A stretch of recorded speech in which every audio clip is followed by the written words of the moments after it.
आज आपण उस्मानाबाद शहरामध्ये, धाराशिव शहरामध्ये ओवन हॉटेल या हॉटेलकडे आलेलो आहोत। या हॉटेलचे मालक आहेत आमचे मित्र नागनाथ अप्पा पवार।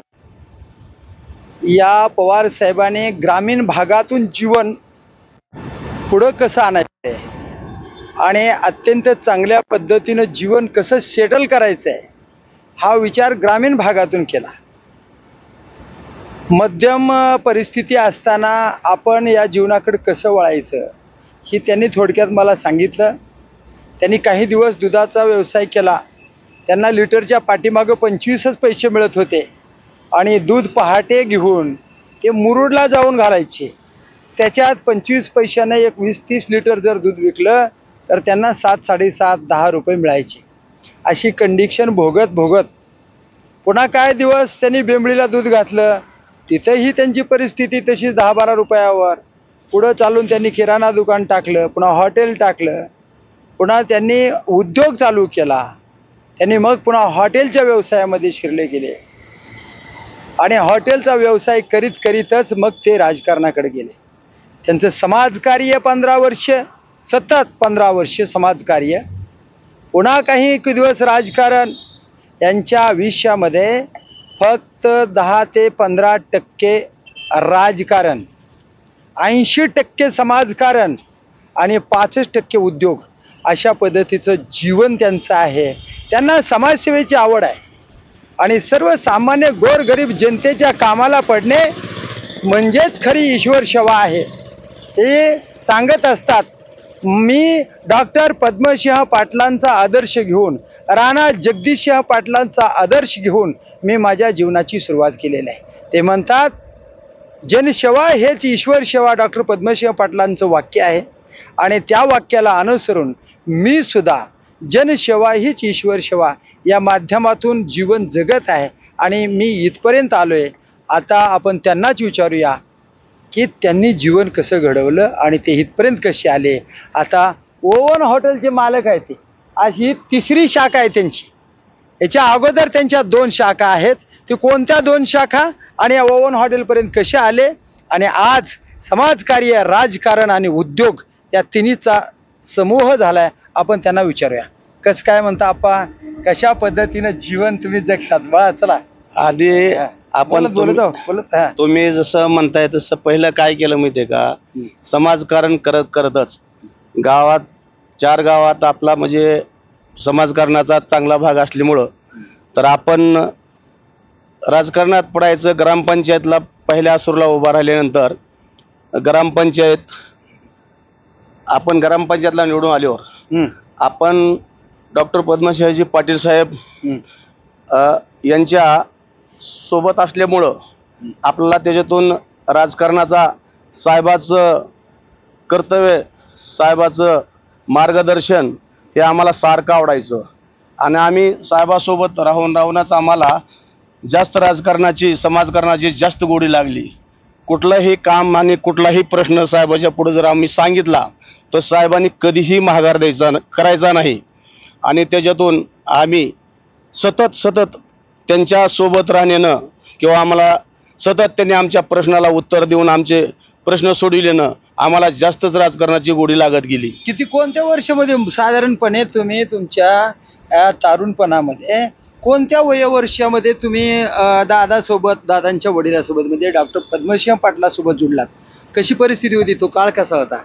तो काळ तर फारच नाजूक होता, परंतु आम्हाला त्यांची गोडी लागल्यामुळे आम्हाला काळाची पण जाण राहायची नाही आणि आम्ही सतत त्यांच्या आधारानं आम्हाला ती वेळ काळ काही आठवला नाही आणि ते करत असताना आम्ही व्यवसायात पण पडलो आणि व्यवसाय पहिला ते तुम्ही सांगितलेला व्यवसाय बराबरच होता। दुधाचा धंदा पण बरेच दिवस केला, त्यानंतर आम्ही हॉटेल व्यवसायामध्ये पडलोत आणि हॉटेल व्यवसाय पण आमचे सक्सेस झाल्यामुळं आम्ही दोन्हीही भाऊ, एक शक्ती हॉटेल आणि हे दुसरं आता संगम असून ओव्हन हॉटेल, ही तिन्ही हॉटेलच्या सध्या म्हणजे प्रगतीत आहोत किंवा आम्हाला हॉटेल लाईनची पण काय म्हणायचं, आता ही उद्योगाकडे तर तुम्ही वळलात हे खरं आहे हो, पण तुमच्याकडे बरेचसे ग्रामीण भागातली माणसं काम करण्यासाठी येतात हो, कसे कामं सोडवता? तुम्हाला तर समाजकार्याची आवड आहे. तुम्ही म्हणालात की बाबा रात्री बेरात्री जरी माझ्याकडे माणूस आला तर मी माझ्या जीवाची पर्वा न करता ती समोरचा माणूस वाचला पाहिजे आणि ते संकटातून सुटला पाहिजे. बरोबर. ही भावना आता राजकारणाकडे नाही, बऱ्याचशा लोकांकडे नाही, पण ते तुमच्याकडे जिवंत आहे अजून. मग हे कशामुळे निर्माण झाले? कुणाचा आदर्श आहे तुमच्यावर? याचं कारण कसं आहे की आपण समोरल्याचं जे काम करतो ते राणा जगदीशजी पाटील साहेब आणि डॉक्टर पद्मश्रीजी पाटील रात्र जरी आम्ही त्यांना कॉल केला किंवा त्यांना जर कारण सांगितलं किंवा प्रश्न मांडला तर ही पहाटे कधीही कुण्याही टायमाला आमच्या प्रश्नाचं उत्तर सोडवतात. म्हणून आम्हाला समाजकारणाचा नाद ही कायमच राहिला आणि राजकारणाचा नाद ही नंतर जास्तच लागला. तर असे आधारस्तंभ असणारे राणा जगदीशजी पाटील साहेब, डॉक्टर पद्मश्रीजी पाटील, अर्चनाताई पाटील असे गोरगरिबाच्या किंवा कार्यकर्त्याच्या पाठीशी खंबीरपणे उभा राहून ते प्रत्येकाची जाण ओळखून त्यांचे काम करतात. याच्यामुळे आम्हाला राजकारणाची अत्यंत गोडी लागलेली आहे आणि ती कायम राहणार आहे. आणि ही पाटील घराण्याची तर गोडी आमचा त्याच्यात आयुष्य संपल पण त्याची गोडी संपणार नाही असा माझा एक शब्द आहे. महत्वाचा मुद्दा एक मला जाणवतोय की राणा दादांच्या सोबत राहून लोक करोडोपती झाले. हो. पण दादांना डॉक्टर साहेबाला सोडून गेले. हो. आता जे सगळे विरोधक आहेत ते डॉक्टर पद्मश्री पाटलांनीच तयार केलेले आहेत. हो बरोबर आहे. जे विरोधक आहेत तेच डॉक्टर पद्मश्री पाटलाचे कार्यकर्ते होते, कारण मी डॉक्टर साहेबासोबत काम केलेलं आहे. हो.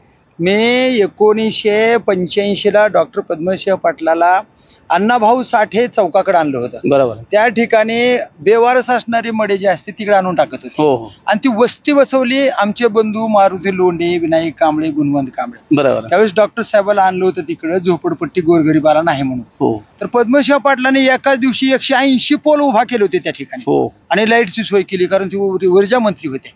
हे धाडस असणारं लोकांची सेवा करणारं नेतृत्व डॉक्टर पद्मश्री पाटला हो त्यांच्याकडे आहे. पण त्यांनाच सोडून आज जे गेले ते आज त्यांच्याच विरोधात उभा राहिले.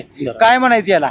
काय नैतिकता आहे, नैतिमत्ता आहे? काय चुकलं डॉक्टर पद्मश्री पाटलाचं आणि काय चुकतंय राणा जगदीश पाटलाचं की जी उदार मनानं लोकांना मदत करतात असं आज जाणवतंय. पण आज एवढी मोठी लोकसभा सुद्धा हरायची वेळ आली. नेमकं ज्यांच्यापासून जे घडले तेच त्यांच्या विरोधात उभारले आणि आजची परिस्थिती लोकसभेच्या माध्यमातून पराजितची परिस्थिती दिसते. काय म्हणाल? आणि तुम्ही मात्र एक विशेष, मी असं म्हणाल, तुम्ही अजून तिथं टिकून आहेत. मी असं म्हणाल की डॉक्टर पद्मश्री पाटील असतील, राणा दादा असतील, असं मी म्हणाल की यांच्याकडून तर कसलंही चूक होणार नाही आणि झालेली नाही. आता जो तो आपला विषय असतो. कुणी काही तर बारकं कारण सांगून काहीतर म्हणजे बाहेर पडू शकतं, कुणी काहीतरी कारण सांगू शकतो. पण मी अशी गृहीत देतो की डॉक्टर पद्मश्री पाटील आणि राणा दादा कुठल्याही बाबतीत कसलेही एकही शब्द चुकू देत नाहीत किंवा चुकीचं वागत नाहीत. हे माझं 100% मत आहे. तर डॉक्टर पद्मश्री पाटील असतील, राणा जगदीश पाटील असतील, यांच्यावर वेगवेगळे आरोप झाले विरोधकाचे, बरेचसे विरोधकाचे. पण आरोप काय अद्याप एखादा सिद्ध झाले बिलकुल नाही, पण आरोप झालेत आणि त्या आरोपाचं भांडवल झालं आणि त्याचा पडसाद एवढा उमटला की लोकांमध्ये एक दुरावा निर्माण झाला. पण जे दुरावलेले माणसं आहेत ते सगळे डॉक्टर पद्मश्री पाटलांचे आहेत हे कुणालाही नाकारता येत नाही. आणि राणा जगदीश पाटलांचे सुद्धा माणसं असेच दादांच्या पासून लांब लांब चाललेत. त्याची कारण काय सांगता येईल तुम्हाला? तुम्ही आता हे कारण का तुम्हाला विचारायचे? कारण सगळे माणसं त्यांना सोडून गेले पण तुम्ही अजूनही त्यांना चिटकून आहेत आणि ते चिटकून असण्याचं कारण काय आहे ते बी सांगितलं तुम्ही. पण तुमच्यासारखे अजून बी शेकडो कार्यकर्ते चिटकून आहेत. अजून हजारो कार्यकर्ते सोडून गेलेत. काय दादांचं काय चुकलंय, कसं काय सांगता येईल तुम्हाला? नाही, मी स्पष्ट सांगतो की दादाचं कुठल्याही गोष्टीत चुकलेलं नाही आणि चुकत नाही दादा. त्याला कारण सांगायचे आणि उगीच काहीतरी बोलायचं हे मला पण ती अंतकरणातून मी सांगतो तुम्हाला. आज कुणाच्या नाव घेता येत नसते. बरोबर. परंतु काय होतं माहितीये का, जर बरं झालं की तो समोरला विसरतो हे मला स्पष्ट म्हणायचंय.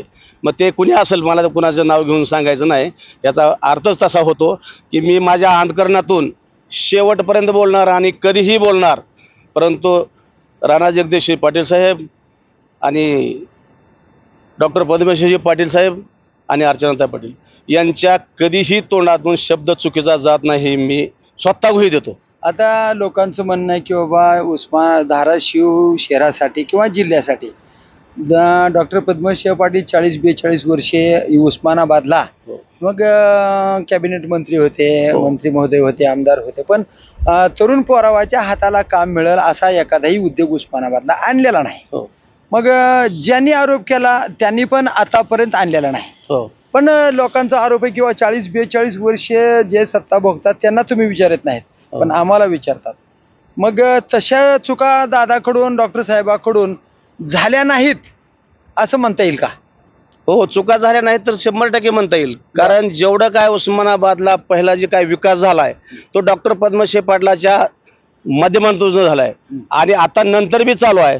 आतापर्यंत मी सांगतो, जे बी काय केलं ते राणा जगदीश पाटलाने केले. कुठली नोकरी असेल, कुठला विकास असेल, कुठला मोठा निधी असेल, कुठला प्रकल्प असेल, जो झाला तो लाईट असेल, काही जे असेल ते त्यांच्या माध्यमातून झालं असं मी गोळी देऊन सांगतो. कुणीही एखाद्यानं सांगावं. आज ज्या हॉटेलमध्ये तुम्ही आहात, हो बरं का, ते सुद्धा MIDC डॉक्टर पद्मश्री पाटलाच्याच काळात उभारली अगदी असं लोक सांगतात. पण याचं डेव्हलपमेंट जे करायचंय ते थोडं बाकी आहे. आणि या विषयावर आज तुमच्या हॉटेलमध्ये तुम्ही बोलतातच की? हो, बोलतो. मग आता तुम्ही या विषयावर काय म्हणता? हो, जे काय डॉक्टर साहेबांनी कामं पहिले आणले आणि काही केलेत आणि जे काय बाकी राहिलेत त्यांनी दादानी ह्या 5 वर्षात खोलावर हात घालून मोठमोठ्या कामाच्या मंजुऱ्या घेऊन ठेवल्यात. आज रेल्वे प्रकल्प असेल, आज MIDC असेल, तर अशा तुळजापूरचा ह्याचा मंदिराचा निधी असेल, अशा दादाच्या हातातून मोठे मोठे काम सध्या बी म्हणजे हातावर किंवा मंजुरी करून 7 कोटी रुपयाची मंजुरी सध्या बी. तर राणा जगदीश पाटील असतील, डॉक्टर पद्मसिंह पाटील असतील, तुमच्या आमच्यासारखे कार्यकर्ते असतील, या कार्यकर्त्यांच्या आता तुम्ही सदसद विवेक बुद्धीने व्यवसायाकडे वळला म्हणून ठीक आहे, पण तरुण पिढी आज बी कामाच्या शोधात आहे. त्यांच्यासाठी काय बरं काय करतील दादा उद्याच्याला? कारण आज बी भारताचे पंतप्रधान नरेंद्र मोदीच आहेत. या माध्यमातून काय करू शकतील का दादा? 100% करू शकते. दादा आणि मोदी साहेबांच्या भाजपमध्ये प्रवेश करून या जनतेचा किंवा ह्या तरुण वर्गाचा विचार करण्यासाठीच दादा आज भाजपमध्ये काम करतात. हे मी माझ्या विचारपूर्वक सांगतो. मला एक फार महत्त्वाचा मुद्दा आता मला शेवटला विचारायचा की तरुण पिढी हाताला काम नाही म्हणून मुंबई, पुणे अशा ठिकाणी जाते. तुम्ही या पिढीला तुम्ही आता उद्योग चांगल्या पद्धतीने सेटल केलेला आहे. फार गरिबीतून तुम्ही इथपर्यंत आलात. तुमची काय पारंपरिक ही श्रीमंती नव्हती, पण गरिबीतून आला, दूध विकून इथपर्यंत व्यवसायाकडे वळलात. आता तरुण पिढीला काय तुम्ही संदेश देणार उस्मानाबाद जिल्ह्यातल्या? तरुण पिढीला संदेश दुसरा काय, दादाच्या पाठीशी राहावा. दादा मोठमोठे उद्योग आणतील, कंपन्या काढतील आणि तुमच्या हाताला तो 100% काम देतील, एवढाच उद्देश राहणार. मग तरुण पिढीच्या वर्षातून 4-5 बाबा शिकलेले विद्यार्थी आहेत, ग्रॅज्युएशन आहेत, अशा लोकांच्या दादा बैठका घेतात का? त्यांना उद्योगासाठी तुम्ही स्वतःहून मार्गदर्शन करणार का? दादाला तुम्ही काही सांगणार का की बाबा तरुण पिढीला एक 100-200 पोरावाला एकत्र करून त्यांना व्यवसायाकडे कसं वळवायचंय, त्याला प्रशिक्षण कसं द्यायचंय, ह्या विषयावर दादाला तुम्ही सांगून तरुण पिढीच्या हाताला काम देण्यासाठी प्रयत्न करणार काय? दादाला तुम्ही आम्ही सांगायची त्यांना कसलीही गरज नाही. दादाचं आत्ता सध्या जे राजकारण आहे तर तरुण पिढीसाठी आणि ह्या धाराशिव जिल्ह्यासाठी त्यांना दादा असं करा तुम्ही म्हणायचं कसलंच काही म्हणजे वेळच येणार नाही, ती येऊ देणार नाहीत. कारण त्यांना जे करायचंय ह्या तरुण पिढीसाठी आणि ह्या धाराशिव जिल्ह्यासाठी किंवा ह्या तरुण पिढीला हाताला काम देण्यासाठी जे बी करायचे ते मी स्वतः त्यांच्यासाठी गुढी देऊन सांगतो. बरं, दादाच्या पत्नी अर्चनाताई पाटील आता पराजित झाल्या, तरी तुम्ही काय संदेश देणार यांना? ते काही खचले असतील का? त्यांच्या मनाला काय वाटलं असेल का? तुम्ही एक त्यांच्या जवळचा कार्यकर्ता म्हणून त्यांना आधार कसा देणार? नाही, बरोबर आहे, तो तर प्रश्न आहेच. पण मी काय म्हणतो माहिती आहे का, त्यांच्या वैयक्तिक कामासाठी हे असं घडलेलं नाही. ह्याला 2-3 कारण आहेत. त्याच्यात मराठा आरक्षण आहे, मुस्लिमचा तो प्रश्न आहे, तो शेतकऱ्याचा प्रश्न आहे.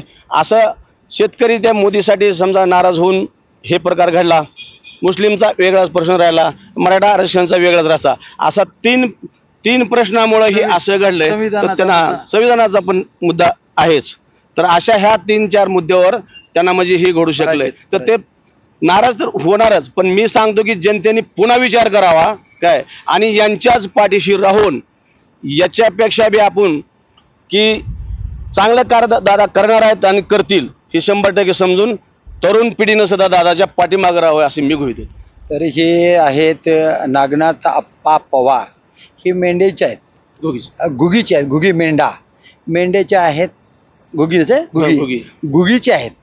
तर ग्रामीण भागातल्या शेतकऱ्यांचा एक मुलगा गोरगरिबीतून मध्यम परिस्थिती असताना सुद्धा धडपड किती महत्वाची असते हे आपण ऐकली. विश्वास किती प्रामाणिक असावा आणि विश्वास असल्यानंतर कितीही मोठा नेता असेल तर आपल्या पाठीशी आधार दिल्याशिवाय, आशीर्वाद दिल्याशिवाय राहू शकत नाही. त्यांनी सांगितलं की धाराशिव जिल्ह्यातील, उस्मानाबाद जिल्ह्यातील तरुण पिढीनं आणि जनतेनं पुन्हा अजून विचार करावा. दादा अर्चनाताई पाटील हे खचून जाणाऱ्यापैकी नाहीत. ते खचले असतील, पण ह्याच्या पाठीमागं 2-4 कारणं आहेत. एक मराठा आरक्षणाचं आहे, संविधानाचं आहे, मोमेडनचं आहे, असे विविध कारणं सांगितले. मोदीचे कारण असतील, काही असो, पण धाराशिवावर त्याचा असर पडला. दुसऱ्या कारणामुळं वैयक्तिक दादाचं काम चांगलंच आहे अशा पद्धतीनं त्यांनी ठासून सांगितलं. डॉक्टर पद्मसिंह पाटलांच्या माध्यमातून जो विकास झालाय तोच विकास झाला, त्याच्यानंतर जिल्ह्याचा विकास कोणी केलेला नाही असंही त्यांनी ठासून सांगितलं. राणा जगदीशसिंह पाटील हे सोज्वळ नेतृत्व आहे, अपशब्द तोंडातून जाणार नाही, ताईच्या तोंडातून अपशब्द जाणार नाही, हेही त्यांनी ठासून सांगितलंय. पुन्हा धाराशिव उस्मानाबाद जिल्ह्यातल्या तरुण पिढीनं, बंधू भगिनीनं, मतदार बांधवाने पुन्हा एकदा विचार करावा आणि डॉक्टर पद्मसिंह पाटलांचे चिरंजीव राणा जगदीशसिंह पाटील, अर्चनाताई पाटील, मल्हार पाटील यांच्या पाठीशी खंबीर उभा राहावं असा त्यांनी आवाहन केलंय. आणि तरुण पिढीच्या हाताला काम लागण्यासाठी उद्योगाकडे वळा, नोकरीची अपेक्षा करू नका. नोकऱ्या तर मिळाव्याच, पण नोकरी लागत नसेल तर तात्काळ नोकरीच्या पाठीमागे न लागता व्यवसायाच्या मागे लागा आणि दादांच्या, डॉक्टर साहेबांच्या, अर्चनाताई पाटील, मल्हार पाटील यांच्या त्यांच्या सोबत उस्मानाबाद जिल्हा, धाराशिव जिल्ह्यातील सर्व मतदार बांधवांनी, जनतेनं खंबीर उभा राहावं असा त्यांनी असं त्यांनी आव्हान जनतेला केलं आहे. मग बघूया हे जनता राणा जगदीशसिंह पाटील, डॉक्टर पद्मसिंह पाटील किंवा त्यांच्या कुटुंबावर कसा विश्वास ठेवतात ते येणाऱ्या काळातच. मी प्रभाकर लोंढे, यूट्यूब चॅनल संपादक. या चॅनलला सबस्क्राईब करा, लाईक करा, शेअर करा, बेल आयकॉनचं बटन दाबा. धन्यवाद. धाराशिवकर.